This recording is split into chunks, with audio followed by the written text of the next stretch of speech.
బుద్ధి తీసుకుంటున్నావు నాకు బుద్ధి లేకుండా ఎందుకు తయారైతున్నావు ఎందుకు మీ నాయన ఇంకో పెళ్ళం చేపించుకోదా పో ఏంది పో అంటేనే కదా పో కలిసి పోరి ఎటు పోవాలి నీకు పెళ్లి చేస్తాడుగా మీ నాయనమ్మ చెప్తుంది నేను మంచిగా లేనని చెప్పింది కదా మొన్న ఆమె ఇష్టం ఆమె చెప్తుంది చెప్తుందా అంటే ఇలా చెప్పి ఎంతమంది అమ్మాయిల జీవితం ఆగం చేస్తారు మరి మీరు మేము 100 మంది అమ్మాయిల జీవితం ఆగం చేస్తాం సిగ్గుండాలి ఆగం చేయడానికి నీకే ఇంత కూడా ఆమె వెనకనే పోతా నేను ఆమె పిల్లల్ని చూపెడుతుందట పోతా నా ఇష్టం నువ్వేందే నీకు మంచి మర్యాదగా చెప్తానా నేను సీరియస్ గా చెప్తానా నీకు నవ్వొస్తానేమో నేనేం చేయాలి చెప్పు నేనేం చేయాలి ఆమె చెప్పింది తను ఉన్నదే అట్లా నానమ్మ ఏం చేద్దాం మేము ఇగో కష్టం చేసి బతుకుతాం కదా అందుకనే తను ఇట్లా బక్కగా అయింది ఏం చేయాలి ఏదో ఉన్న దాంట్లో తిని బతుకుతాను నువ్వు చెప్పాలి ఆమె చెప్తుంది కదా నీకు బుద్ధి లేదా నాకు బుద్ధి ఉన్నది అందుకనే కదా ఆమె చూపెడుతుందట పిల్లను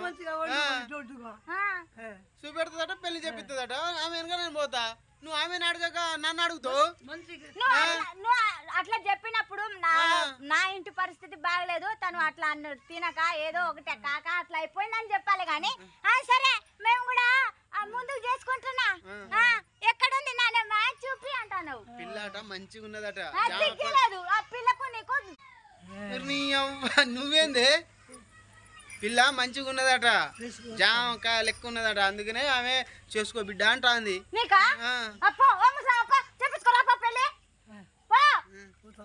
పో మరి పో తొందరగా పో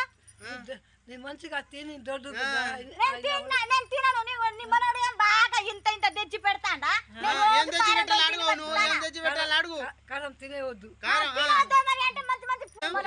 ఏం తెచ్చి పెట్టాలి అన్నం లేదా ఇంట్లో ఇంట్లో లేనప్పుడు ఏం చేస్తారు అదృసుకొని అంటే బతుకుతే అవుతుందమ్మ నాకు చేయాలి కష్టం పడాలి అదే మాట మొన్న చెప్పలేదు మరి నువ్వు కష్టం కష్టం చేస్తలేవనే ఆమె ఇంకో పొల్లని చూసిందట నేను కష్టం చేస్తలేనా నా అంత కష్టం నువ్వు కూడా చేయవు 50 లక్షలు అట కట్నం సిగ్గలేదు కట్నం తీసుకురావడానికి ఇంత ముందు కట్నం తీసుకొచ్చి సుఖంగా ఉంచినావా ఇంతకు ముందు అంటే నీకన్నా ఇంకో ముందు పెళ్లి అయింది నాకే కట్నం తీసుకొచ్చి సుఖంగా కూర్చోబెట్టినా అని ఇప్పుడు ఆమె దగ్గర 50 లక్షలు తీసుకొచ్చి ఇక ఊయాలలో ఉప్పుతావేమో ఎంత ఇచ్చినావు ఎంత ఇయ్యాలా నీకు పిల్లలు ఇచ్చుడే ఎక్కువ ఇంకా కట్నం ఇస్తారట ఈమెకు ఆమె నాడు మా ముసలమ్మ ఇప్పిస్తుందట నువ్వు పోయి చూపిస్తావా చెప్పిపో చూస్తా అన్ని సంగతి ఆయన సంగతి చూస్తాపో మొన్నటి నుండి నాకు అన్నం లేదు నీళ్లు లేదు ఏం లేదు నాకు ఇవన్నీ కాదు నా బాధ కాదు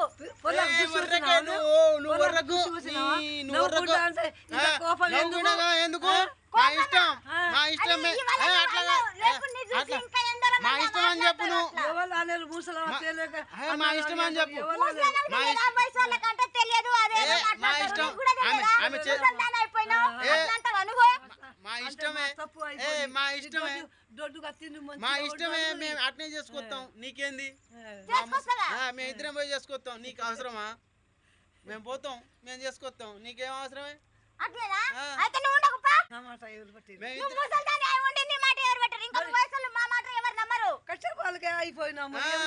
ఏం చేయాలి చెప్పు ఇంట్లో బియ్యం లేవు ఆడు